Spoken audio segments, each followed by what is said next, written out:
pa ko migamit tong una kay nagtuo ko nga wala ko ingani nga whiteheads.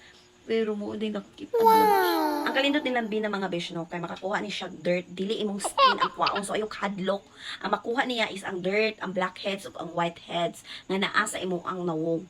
Any parts imong nahunga na ay blackhead ug whiteheads dili lang sa nose mga besh is kaya kayo sa power nilang bina. Ingani ni siya mga besh no 30 gram na ni siya mga besh na na siya 60 pieces nga nose strip paper na po siya smooth brush mga besh easy apply ra kay gamitan na nimo sa imong brush mura kang nag cutics mga besh di pa ko na kung feel na nimo dry ayan kung dry na mga besh pwede na siya i-remove ayan ayan ay ew kahugaw ing ana ang kahugaw sa akong ilong mga pispisang paggasinaw na din na nagyapon siya dirt og whiteheads nagyapon siya dirt og whiteheads ing ana kahugaw may gating ato kahugaw ako nakuha.